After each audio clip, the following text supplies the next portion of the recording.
السلام علیکم ورحمۃ اللہ وبرکاتہ۔ امید ہے کہ آپ سبھی بہنیں خیر و عافیت سے ہوں گی۔ میرے آنے میں تاخیر اس لیے ہو گئی کیونکہ اچانک سے عشاء کی نماز کے بعد والدہ کی کچھ طبیعت خراب سی ہونے لگی، تو سارے گھر والے انہیں کی طبیعت میں لگ گئے۔ اب ان کو کچھ آرام ملا تو میں فوراً کلاس لینے کے لیے آیا۔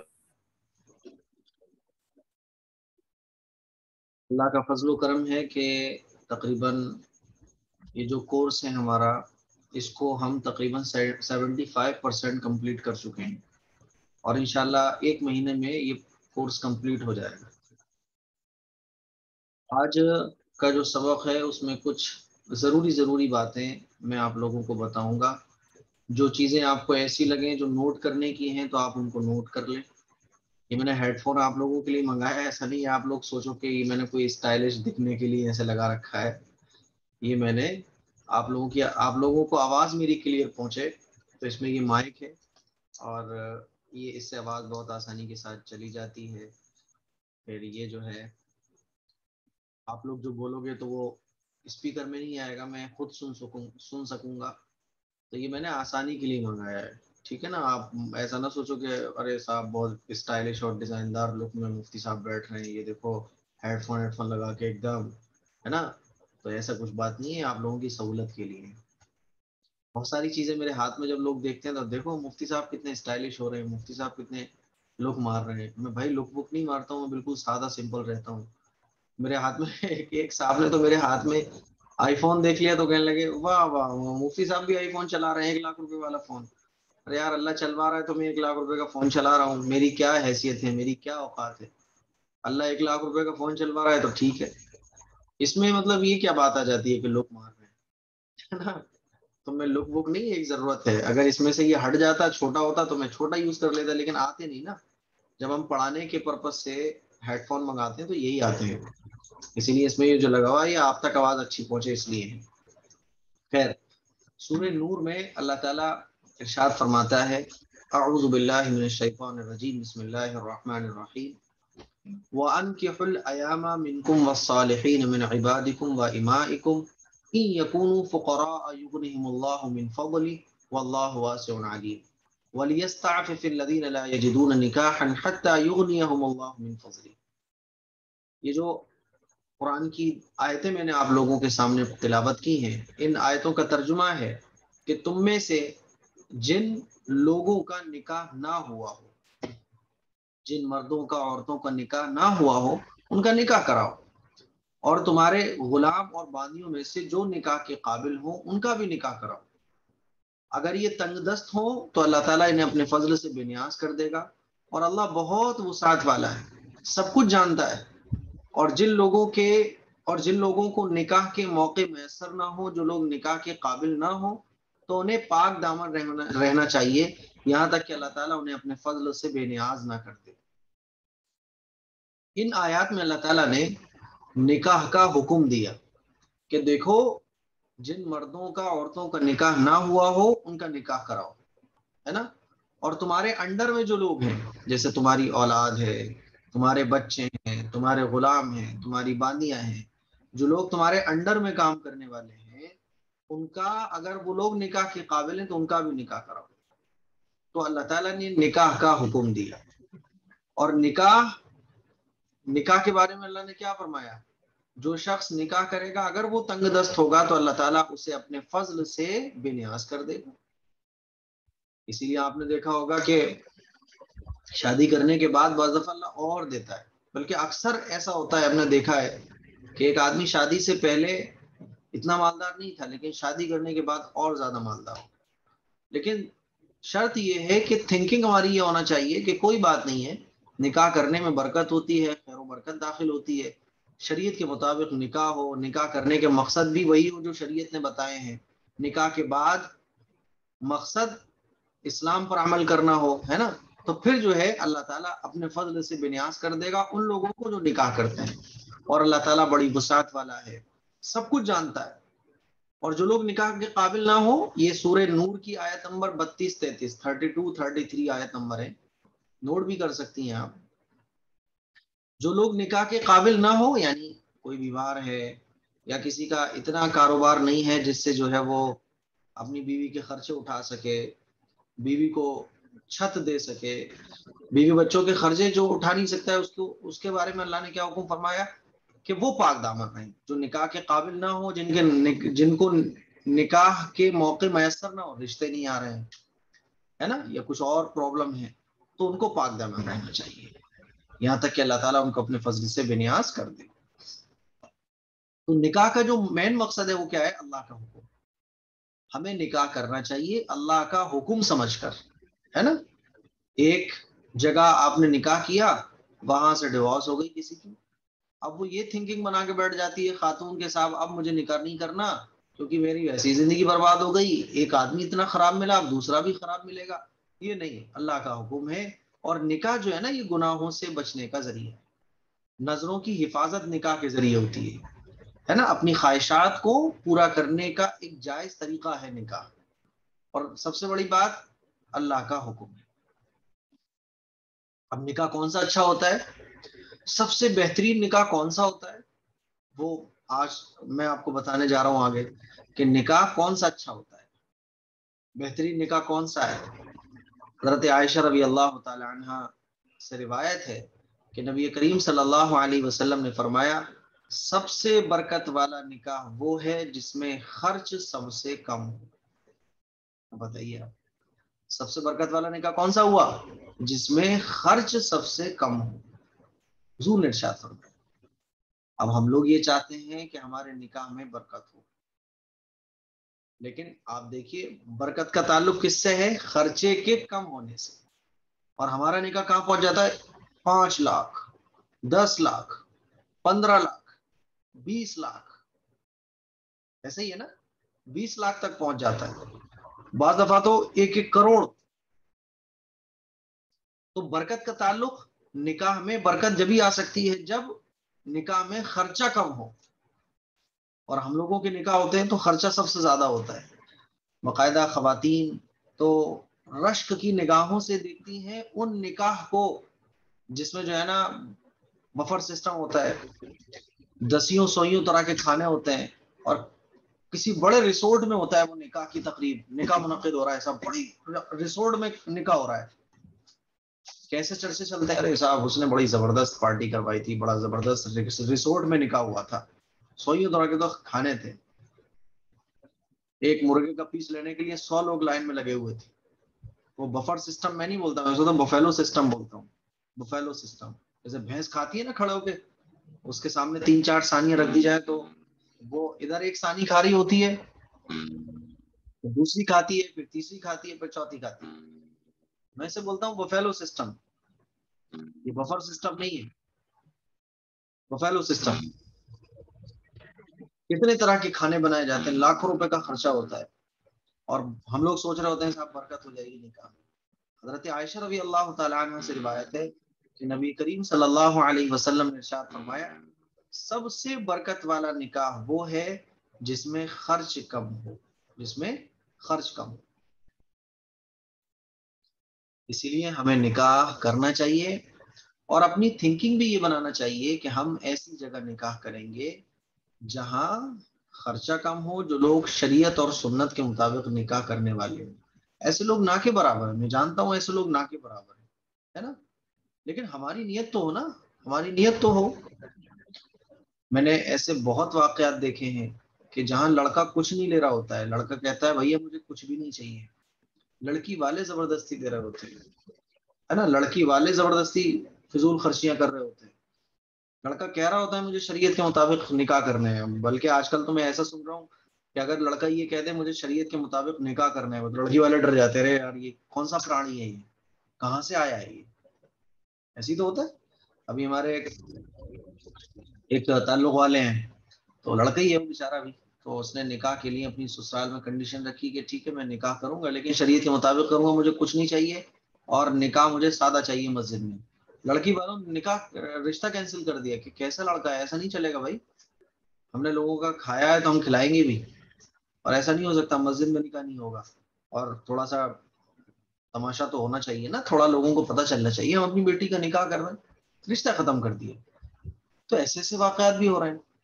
تو اصل میں بات کیا ہے کہ ہم لوگ اپنی ڈیزائر کو پورا کر رہے ہیں, اپنی خواہشات کو پورا کر رہے ہیں. ہمارا دل جس چیز کو چاہ رہا ہے, معاشرہ جس چیز پہ چل رہا ہے, اس چیز کو ہم فالو کر رہے ہیں. یہی وجہ ہے کہ یہ جو پریشانیاں ہیں نا ہماری زندگی میں, یہ ہماری خود کی اپنی لادی ہوئی ہیں. یہ خود کی ہماری اپنی لادی ہوئی ہیں.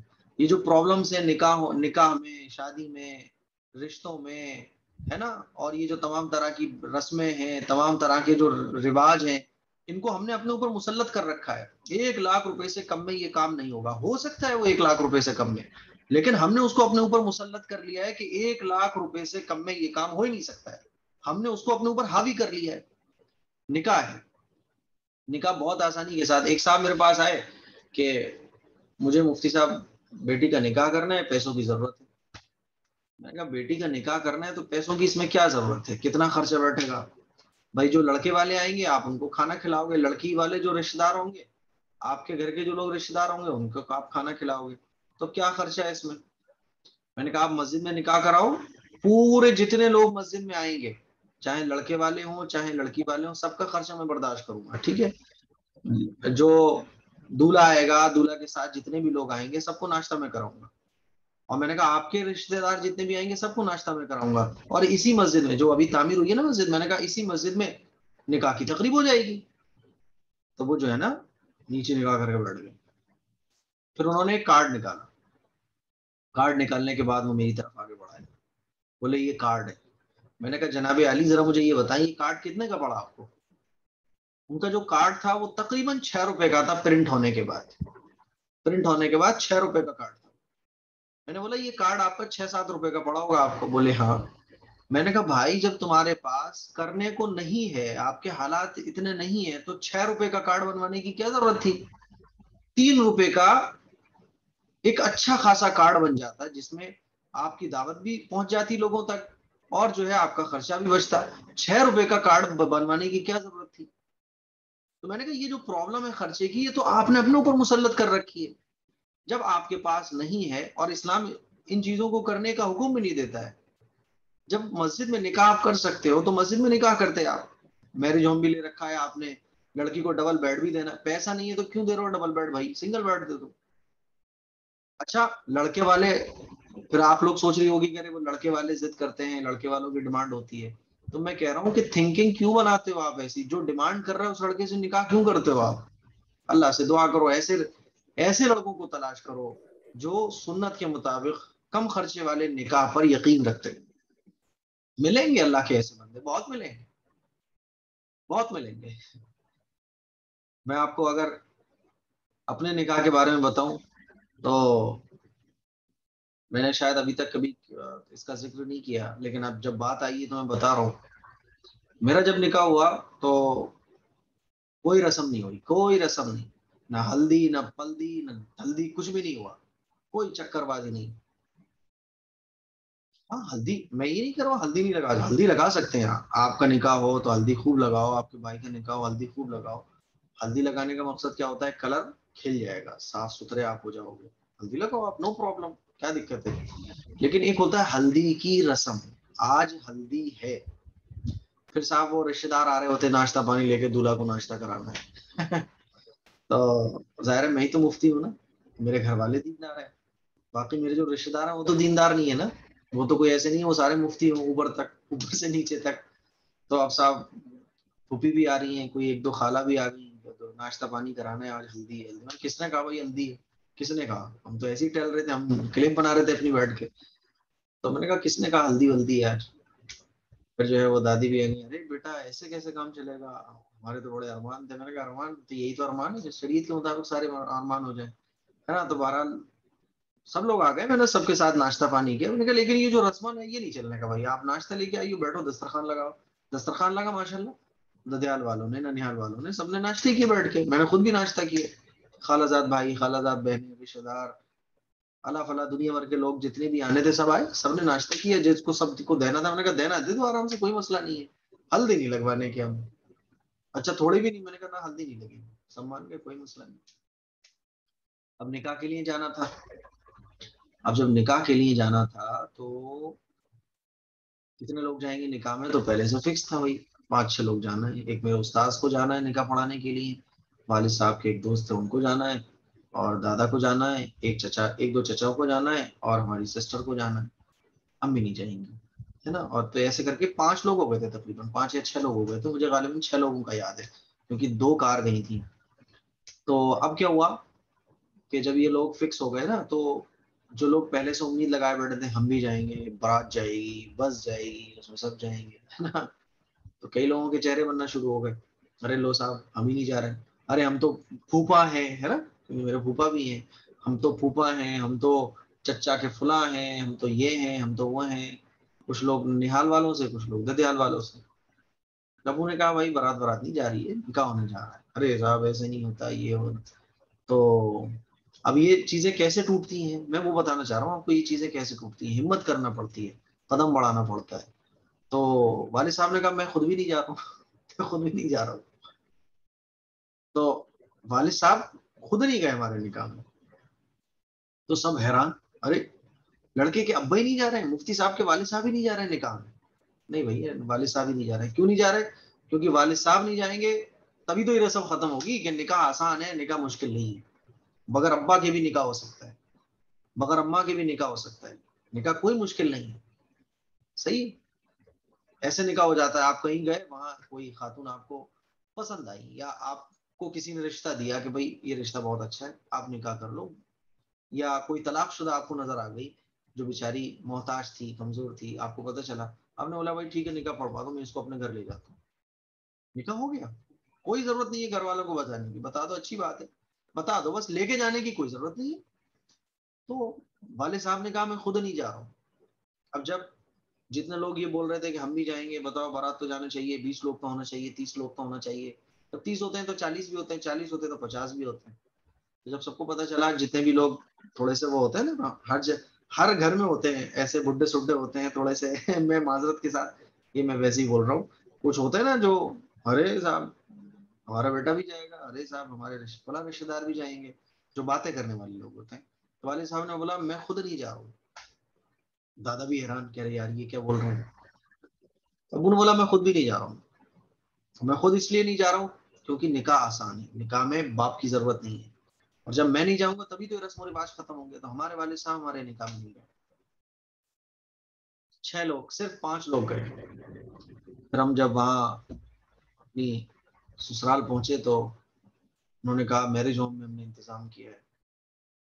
ہمارے سسرال والے ماشاء اللہ بہت اچھے ہیں، بہت سمپل ہیں، ہے نا. لیکن میں نے بولا میں ہی تو مفتی ہوں، سامنے والے لوگ تو مفتی نہیں ہے. تو انہوں نے بولا مفتی صاحب میرج ہوم آئیے گا. تو میں نے بولا میرج ہوم تو نہیں آؤں گا میں، بارات تھوڑی نہ آ رہی جو میرج ہوم. اور میرج ہوم جانے کا مطلب یہ ہے کہ جتنے بھی لوگ ہوں گے میرج ہوم میں نکاح مسجد میں ہوگا، اور جب نکاح مسجد میں ہوگا تو میرج ہوم جانے کی ضرورت ہی نہیں ہے. ارے مفتی ایسے گھر ہوگا. بہرحال انہوں نے بہت ریکویسٹ کی. میں نے کہا یہ ریکویسٹ بالکل قبول نہیں ہو سکتی. کچھ اور ریکویسٹ آپ کرو گے تو قبول ہو جائے گی.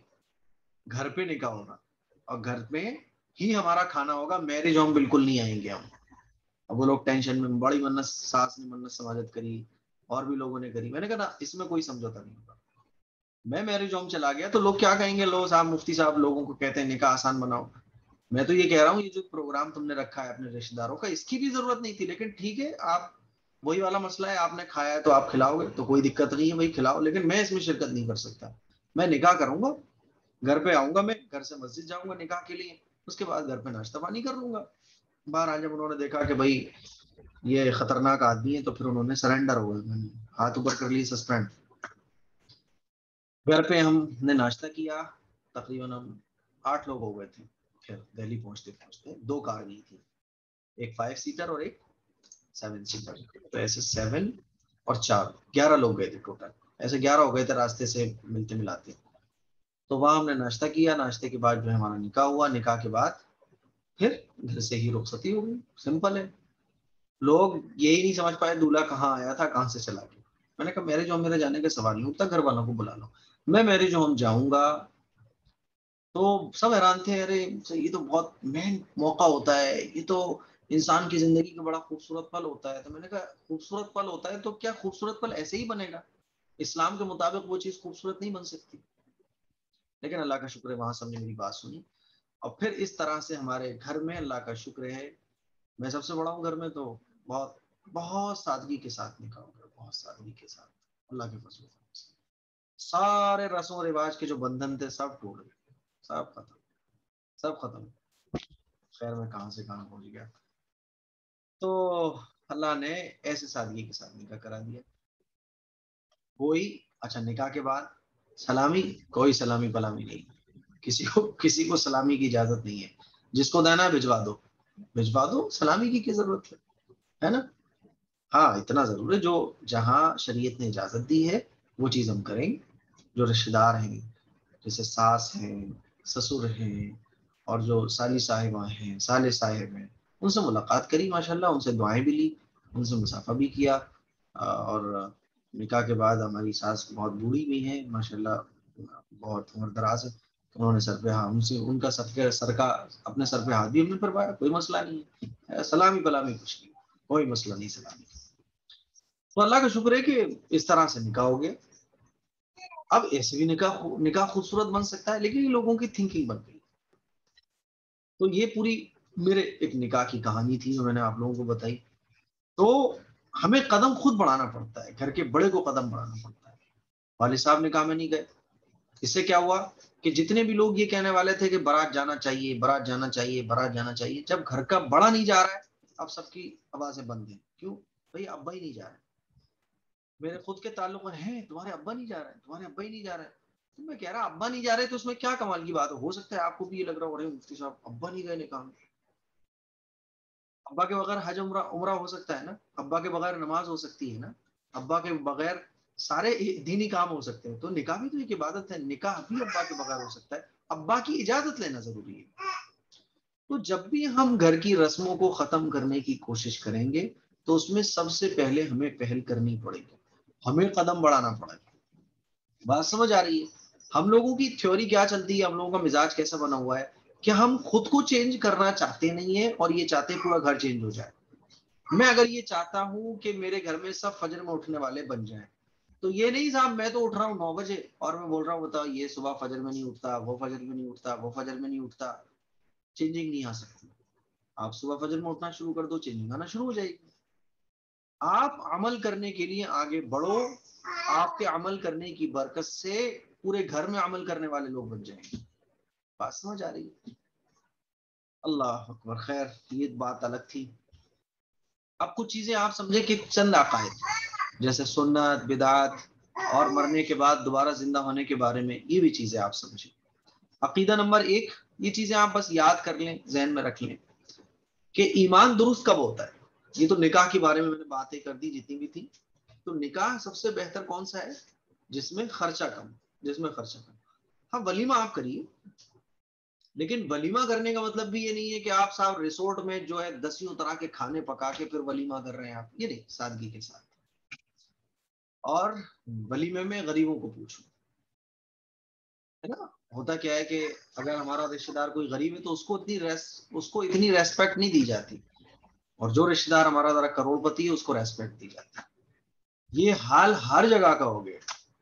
اگر کوئی ہمارا رشتہ دار مالدار ہے، کروڑ پتی ہے، تو اس کی عیادت کے لیے ہم جاتے ہیں، اور اگر ہمارا رشتہ دار کوئی غریب ہے تو اس کی عیادت کے لیے نہیں جاتے، اگر جاتے بھی ہیں تو ویسے ہی چلے جاتے ہیں۔ بس مالدار ہوگا تو اس کے لیے سامان وغیرہ لے کے جائیں گے، پھل فروٹ لے کے جائیں گے، ہے نا، بڑی فکر سے 4 بار کال بھی کریں گے، لیکن غریب ہے تو اس کی کوئی پرواہ نہیں ہے۔ یہ غلط طریقہ ہے۔ اسلام کہتا ہے نہیں، رشتہ داری کو نبھاؤ، غریب ہو امیر ہو ایک جیسا معاملہ سب کے ساتھ ہونا چاہیے۔ تو یہ اسلام ہمیں سکھاتا ہے۔ کچھ عقیدوں کے بارے میں آپ کو بتا دوں۔ عقیدہ نمبر 1، عقیدہ یعنی ہمیں یقین رکھنا چاہیے اس بات پر، ہے نا، یقین۔ ایمان جو ہمارا ایمان جو ہوتا ہے وہ دل کے اندر ہوتا ہے۔ ایمان جو ہمارا ہے وہ اس وقت درست ہوتا ہے جبکہ اللہ اور رسول صلی اللہ علیہ وسلم کی سب باتوں کو سچا سمجھیں ہم، اور ان سب کو مان لیں۔ یعنی ہمارے نبی نے جتنی باتیں بتائی ہیں ان باتوں کو ہم سچا مانیں اور ان باتوں کو مان لیں، سچا بھی سمجھے اور مان لیں۔ مثال کے طور پر حضور نے ارشاد فرمایا نا کہ بہترین نکاح وہ ہے، خیر و برکت والا نکاح وہ ہے جس میں خرچہ سب سے کم۔ اب ہمیں چاہیے کہ ہم اس کو سچا بھی مانیں اور اس کو عمل بھی کریں، سب باتوں کو سچا سمجھیں اور سب کو مان لیں. یہ اس وقت ہمارا ایمان درست ہوگا. اللہ اور رسول صلی اللہ علیہ وسلم کی کسی بات میں شک کرنا اور اس کو جھٹلانا، اس میں عیب نکالنا یا اس کا مذاق اڑانا. مثال کے طور پہ زمین پر بیٹھ کر کھانا یہ سنت ہے، ہمارے نبی زمین پر بیٹھ کر کھایا کرتے تھے. کرسی میز پر بیٹھ کر کھانا جائز ہے، آپ کھا سکتے ہیں، کوئی مسئلہ نہیں ہے، حرام نہیں ہے. میں چاہتا ہوں کسی کا ٹیبل میز کرسی پہ کھانا ہوتا ہے اس پہ بھی کھا لیتا ہوں، لیکن سنت زمین پر بیٹھ کر کھانا ہے. ٹیبل پر بیٹھ کر کھانا یہ کوئی غلط نہیں ہے، جائز کھا سکتے ہیں، آپ ڈائننگ ٹیبل لگوا سکتے ہیں، کوئی مسئلہ، لیکن سنت وہی ہے زمین پر بیٹھ کر کھانا. حضور علیہ الصلوۃ والسلام کی سنت وہی ہے. اب کوئی ٹیبل میز پر کھا رہا ہے زمین پر بیٹھ کر کھانے کو وہ برا سمجھ رہا ہے، ارے یہ طریقہ کتنا بیکار ہے، ارے یہ طریقہ کتنا خراب ہے. تو حضور علیہ الصلوۃ والسلام کی کسی بات میں شک کرنا، اس کو جھٹلانا یا اس میں عیب نکالنا، اس میں مذاق اڑانا، ان سب باتوں سے ایمان ختم ہو جاتا ہے.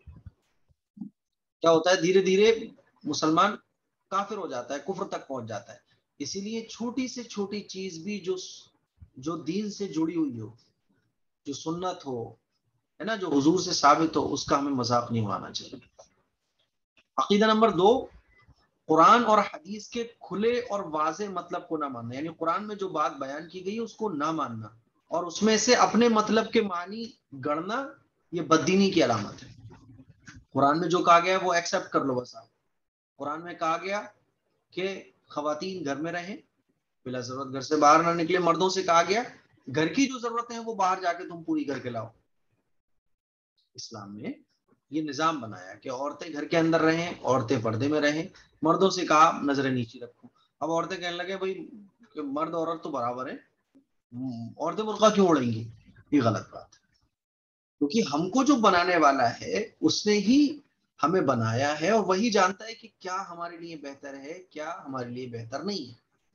جیسے ایک چھوٹا سا بچہ ہوتا ہے نا، ابھی تقریباً 1 مہینے پہلے کی بات ہے کہ ایک چھوٹا سا بچہ، اس کے ہاتھ میں بلیڈ آ گیا یا کوئی پہنی چیز آ گئی، تو اس نے کھلونا سمجھ کے اسے اٹھایا اور اپنے چہرے پہ بھی مار لیا، ہاتھ میں بھی خون نکل آیا، چہرے سے بھی خون نکل آیا. پھر اس کو ہاسپٹل لے کے بھاگے اس کے والدین. تو کیا ہوا، اسے پتا نہیں تھا یہ کیا چیز ہے، وہ اس کو سمجھ نہیں پا رہا تھا، ہے نا. لیکن جو اس کو پیدا کرنے والے ہیں، اس کے والدین، وہ سمجھ رہے تھے یہ چیز بچے کو نقصان پہنچائے گی، بچے کو نہیں پتا تھی.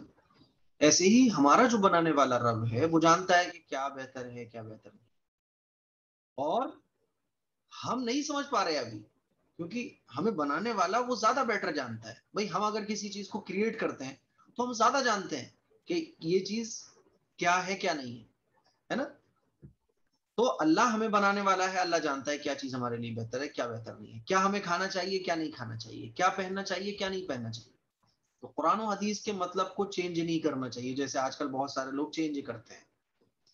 عقیدہ نمبر 3، گناہ کو حلال سمجھنے سے ایمان جاتا رہتا ہے، ایمان چلا جاتا ہے. آپ کسی گناہ کے کام کو حلال سمجھ رہے ہیں، سمجھ رہے جائز ہے یہ تو. مثال کے طور پہ آج کل کتنے لوگ ہیں جو انٹرسٹ کھاتے ہیں، سود کھاتے ہیں، سود پر پیسہ دیتے ہیں، سود لیتے ہیں. تو سود لینا دینا یہ حرام ہے، جھوٹ بولنا حرام ہے. لیکن آج کل لوگوں نے یہ کہنا شروع کر دیا کہ صاحب جھوٹ بولنا یار ایک مجبوری ہے، جائز ہے آج کل کے ٹائم میں، کیونکہ جھوٹ نہیں بولیں گے کام کیسے چلے. یہ جھوٹ تھوڑا ہی ہے. تو یہ جھوٹ کے معنی کو چینج کر دیا. تو گناہ کو حلال سمجھنے سے کیا ہوتا ہے، ایمان جاتا رہتا ہے. تو سب سے پہلے تو گناہ کے قریب نہیں جانا چاہیے، لیکن اگر غلطی سے بدبختی سے اس میں ہم مبتلا ہیں تو اس گناہ کو گناہ ضرور سمجھیں. اس کی برائی اور اس کے حرام ہونا دل سے نہ نکالیں، اس کو گناہ سمجھیں. گناہ کو گناہ سمجھ کر ضرور کریں. اگر گناہ کر بھی رہے، گناہ کی عادت نہیں چھوٹ پا رہی ہے، تو گناہ کو گناہ سمجھو تاکہ توبہ کی توفیق مل جائے. اگر گناہ کو آپ گناہ نہیں سمجھو گے، گناہ کو حلال سمجھو گے، تو پھر ایمان سے ہاتھ دھو بیٹھو گے. عقیدہ نمبر 4، گناہ چاہے جتنا بڑا ہی کیوں نہ ہو، جب تک اس کو برا سمجھتا رہیں گے ایمان نہیں جائے گا. البتہ اتنی بات ضرور ہے، ایمان کمزور ہو جاتا ہے. اگر ہم کسی بھی غلط چیز کو غلط چیز سمجھ رہے ہیں لیکن اس کو کر رہے ہیں، کنٹینیوسلی کر دیتے ہیں، توبہ کر کے بھی بار بار کر دیتے ہیں، تو اس سے کیا ہوتا ہے کہ ایمان تو نہیں جاتا، لیکن اتنی بات ضروری ہے کہ ایمان کمزور ہو جاتا ہے. عقیدہ نمبر 5، اللہ تعالیٰ سے بے خوف اور نڈر ہو جانا، نا امید ہو جانا، یہ کفر ہے. اللہ سے نڈر نہیں ہونا چاہیے، اللہ سے بے خوف نہیں ہونا چاہیے. اور اللہ سے نا امید نہیں ہونا چاہیے، یہ کفر ہے۔ مطلب یہ ہے کہ یہ سمجھ لینا کہ آخرت میں ہر حال میں مجھے بڑے درجات مل جائیں گے، صاحب مجھے فلاں بابا بخشوا لیں گے، مجھے فلاں بابا بخشوا لیں گے، اور آخرت میں مجھے بڑے درجے تو ملیں گے، میری کوئی پکڑ ہی نہیں ہوگی۔ یا یہ سمجھنا کہ میری ہرگز کسی طرح کی بخشش نہیں ہوگی، میں تو بڑا گنہگار ہوں، اپنے آپ کو یہ سمجھنا مجھے بڑے بڑے درجے ملیں گے۔ بعض لوگ یہ سمجھ لیتے ہیں، نا امیدی میں چلے جاتے ہیں، مایوسی میں چلے جاتے ہیں، کہہ رہے صاحب میری تو بخشش ہی نہیں ہوگی۔ یہ کفریہ غلطی ہے۔ مسلمان کو چاہیے کہ نڈر بھی نہیں ہو، اللہ کا ڈر دل میں رکھے، اور اللہ سے امید بھی رکھے کہ اللہ اپنے فضل و کرم سے جنت میں داخل کرے گا۔ بھائی میری نماز اس قابل نہیں ہے، لیکن اللہ سے امید ہے۔ اللہ سے ڈرنا بھی ہے اور اللہ سے امید بھی رکھنا ہے۔ اسی طرح سے کسی سے غیب کی باتیں پوچھنا اور ان کا یقین کر لینا، یہ بھی کفر ہے۔ بعض لوگ ہاتھ دکھاتے ہیں نا، بھائی میرا ہاتھ دیکھ کے بتاؤ کیا چل رہا ہے میری زندگی میں، میری زندگی میں کیا ہوگا، تو یہ بھی کفر ہے، یہ کفر ہے، توبہ کرنا چاہیے، گناہ کبیرہ ہے کسی سے غیب کی باتیں پوچھنا۔ اور جیسے کہ ہاتھ دیکھنے والے بیٹھے ہوتے ہیں نا، تو ہاتھ دکھانا، اپنی کنڈلی کے بارے میں پوچھنا، آگے میرے ساتھ کیا ہوگا اس کے بارے میں پوچھنا، اور ان کے بتائے ہوئے پر یقین رکھنا، یہ کفر ہے، کیونکہ اللہ تعالیٰ نے کسی کو بھی غیب کا علم نہیں دیا۔ سنت اور بدعت کس کو کہتے ہیں؟ حضور علیہ الصلوۃ والسلام سے، حضور علیہ الصلوۃ والسلام کے قول سے، قول کہتے ہیں حضور نے جو بیان فرمایا ہے، تو حضور علیہ الصلوۃ والسلام کے قول سے، فعل سے، فعل کہتے ہیں کام سے، یعنی حضور علیہ الصلوۃ والسلام نے جو کام کیا ہے، تو حضور کے قول سے اور فعل سے جو چیزیں ثابت ہیں ان کو سنت کہتے ہیں۔ اسی طرح حضور علیہ الصلوۃ والسلام کے سامنے کوئی کام کیا گیا، یا حضور علیہ الصلوۃ والسلام کو بتایا گیا کہ یا رسول اللہ وہ کام اس شخص نے کیا یا میں نے یہ کام کیا، اور آپ علیہ الصلوۃ والسلام نے اس سے منع نہیں فرمایا، تو اس کو بھی سنت کہتے ہیں۔ بات سمجھ آ گئی؟ حضور نے جو بات کہی ہے اس کو بھی سنت کہتے ہیں، حضور نے جو کام کیا ہے اس کو بھی سنت کہتے ہیں، اور حضور کے علم میں کوئی بات آئی اور حضور نے اس سے منع نہیں فرمایا، اس کو بھی سنت کہا جاتا ہے۔ اللہ تبارک و تعالیٰ نے اور رسول اللہ صلی اللہ علیہ وسلم نے دین کی سب باتیں قرآن پاک میں اور احادیث مبارکہ میں بندوں کو بتا دی ہیں کہ دیکھو یہ صحیح ہے، یہ غلط ہے۔ اب ان باتوں کے علاوہ کوئی بھی نئی بات دین میں نکالنا یہ درست نہیں، اور اسی کو بدعت کہا جاتا ہے۔ دین کے اندر نئی نئی باتیں پیدا کرنا، قبر پہ اذان دینا، ہے نا، اور کھانے کی میز سجا کر، ٹیبل سجا کر اس پر فاتحہ پڑھنا، مروجہ فاتحہ جو آج کل پڑھی جاتی ہے، اور یہ طرح طرح کی 10ویں 20ویں 40ویں، یہ قرآن و حدیث سے ثابت نہیں ہے، اس لیے کیا ہے، دین کے اندر نئی بات ہے، اس کو بدعت کہتے ہیں۔ اور بدعت بہت بڑا گناہ ہے، بہت بڑا گناہ ہے۔ مرنے کے بعد کیا ہوگا؟ مرنے کے بعد کیا ہوگا؟ جب آدمی مرتا ہے تو قبر میں دفن کیا جائے گا، اور دفن کرنے کے بعد اور اگر کسی کو دفن نہ کیا جائے تو جس حال میں بھی ہو اس کے پاس 2 فرشتے آتے ہیں، ٹھیک ہے نا۔ ہماری روح مرنے کے بعد ایک عالم برزخ میں چلی جاتی ہے، قبر کے ایک عالم، جیسے یہ دنیا ہے اسی طرح کی ایک دوسری دنیا ہے جہاں روحیں جاتی ہیں، تو وہاں فرشتے آتے ہیں، ان میں سے ایک کا نام منکر ہے اور دوسرے کا نام نکیر۔ وہ فرشتے پھر ہم سے آ کے ایگزام کے طور پہ 3 سوال پوچھتے ہیں جو آپ لوگوں کو آلریڈی پتا ہوں۔ تو یہ کچھ عقائد کی باتیں تھیں، اور شروع میں نے آپ لوگوں کو نکاح کی باتیں بتائیں۔ آج کے لیے بس اتنا رہنے دیں، ٹھیک ہے؟ کسی کا کوئی سوال ہو تو وہ پوچھ لیں۔ 5 منٹ باقی ہیں، 40 منٹ کے بعد یہ کلاس آٹومیٹک کٹ ہو جاتی ہے، پھر اس کے بعد پڑے گا، اس لیے کوئی سوال پوچھ لیں۔ جی السلام علیکم۔ وعلیکم السلام ورحمۃ اللہ۔ مجھے بس پوچھنا تھا کہ جیسے کوئی ہمارے سامنے چھینکے اور بلند آواز میں الحمدللہ نہ کہے تو کیا اس کا جواب دینا ہم پر واجب ہوگا؟ نہیں تو پھر واجب نہیں ہوگا، ہم سنیں گے جب بھی دینا ہوگا نا؟ جی جی جی۔ جزاک السلام علیکم۔ السلام علیکم۔ وعلیکم السلام۔ جی میں پوچھ رہی تھی کہ ہیلو، فاتحہ دینا بدعت ہے؟ سنائی دے رہا ہے؟ کہہ رہے بولیے، کہ میرے ادھر ہلو، نیٹ ورک کا بہت پرابلم چل رہا ہے، ہم پڑھائی بھی نہیں کر پائے۔ آواز آ رہی ہے، بولیے، آواز آ بول رہے رہی کہ ہے۔ میرے ادھر کہہ رہے ہیں کہ میرے ادھر نیٹ ورک تو آج بہت پرابلم چل رہا ہے، ہم پڑھائی بھی نہیں کر پائے ہیں۔ کوئی بات آپ نہیں اس کا ہے، ریکارڈ بھیج دیتے۔ ہاں ریکارڈ اپلوڈ ہو جائے گی، آپ سے مل جائے گی، ٹھیک ہے۔ اور ایک میرا سوال ہے، اتر واجب کا نماز 3 رکعت کی ہوتی ہے،